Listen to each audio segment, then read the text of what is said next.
On a cold, clear night, when the north wind howled across the snowy tundra, and the northern lights drifted across the sky, a small figure flung back the hides that covered the doorway to her Uranga and stepped out into the night. She sniffed the air. But all she smelled was the warm bodies of her reindeer nearby, grunting, pawing restlessly at the ground. Something was wrong. She moved towards them, counting them and listening. Not even a wolf howled in the distance. Only her own boots squeaked on the snow. And all she heard was the reindeer dipping their heads to munch on the lichens that lay beneath the snow. But still, she couldn't shake the feeling that somebody or something was watching her. "What is it?" she said. She cried out to her reindeer spirit, and she said, "What is it? Who preys on you?" And the spirit replied, "It is not us that are the prey, but you. The man in the moon has spied you, and he desires you for his own. Beware." And she looked up, and sure enough, there was the moon, leering at her and moving closer. She moved away. She walked through the herd, and she crouched down low next to one of the bucks. But when she looked up, the moon loomed even closer. And so she pushed herself to the far side of the herd, as far as she could get. But when she looked up, the moon was on the horizon, driving his sledge towards her. "Help me," she said, and the reindeer herd closed in around her. And some of the larger deer began to paw at the ground, and they dug a hole, and they said, "Get in. You shall become a drift of snow." And she jumped into the hole. She crouched down, frozen with fear, and they covered her until she was a small white mound on a great white plain. The moon rushed up, jumped off his sled, and said, "Where is she? Where is your reindeer herder?" But the reindeer only stood and stared, chewing at the moss. He looked all around. He even stood on that small mound of snow, but he found nothing. He went to her Uranga. He went in. He grabbed some of the furs from her bed, buried his nose deep in them. But he did not find her.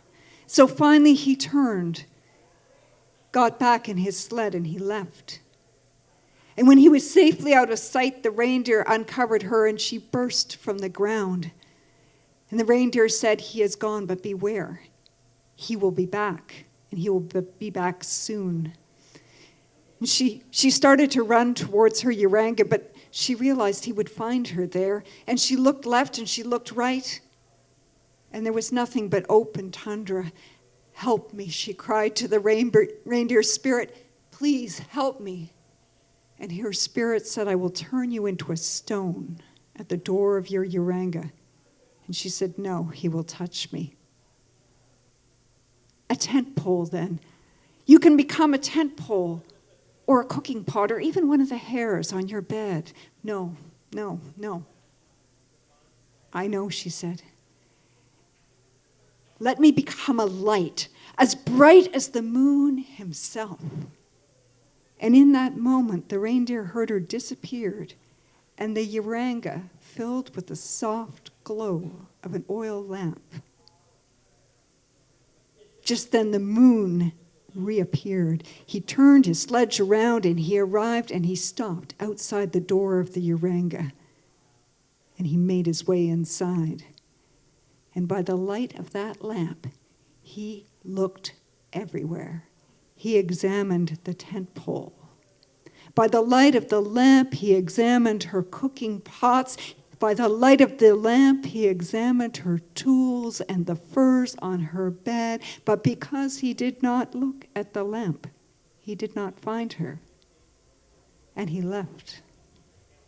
Suddenly, a peal of laughter came out from behind him, and he turned, and there was the reindeer herder at the door of the Uranga. He turned around, but when he came in, there was only the soft glow of the lamp. Again, he searched. He searched through her bed. He searched the twigs underneath the bed, and by the light of the lamp, he searched every corner, everything in that Uranga, and found nothing.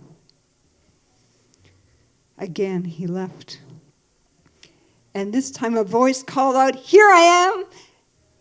And there she was in the door, and he turned around and he went in again. But there was only the soft glow of the light. Furious, he tore that Uranga apart. He threw things everywhere. He broke her belongings. And he found nothing. And at last the moon grew pale and began to wane.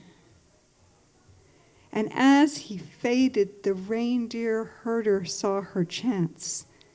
She turned back into her own form, and she crept up behind the moon, as silent as a shadow, a sack in her hand. And when his back was still to her, she cast it over his head.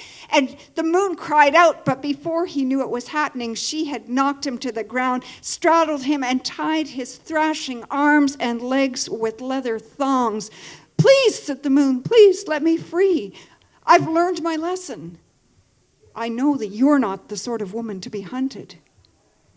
And she said, "Because of me, you will know that no other women are to be hunted either." And she left him outside the Uranga in the cold on the ground. And the moon lay there for a long, long time, shivering, dreaming of his home in the sky. And he called out to the reindeer herder and he said, "Please, release me. I will help you." And she said, "You have hunted me like a rabbit. You have entered my Uranga unbidden. You have touched things that were not yours to touch. Why should I let you go free?" And he said, "I give you my word. I will help your people. I will bring them light in the nighttime when they need light, and when they need to rest, I shall go. I will mark the seasons, a different light for each, so that there will be a time for hunting and a time for frost. There will be a time for new leaves. There will be a time for the reindeer to have their calves." And so the reindeer herder let the moon go, and he flew into the sky. And from that day to this, the moon has guided the Chukchi people. He has marked the seasons. He has given them light when they need light, and darkness when they need darkness. But there are times when the moon grows pale, and his light is weak. And the Chukchi people say that it is at those times that the moon dreams of the reindeer maiden and dreams of the love that he lost.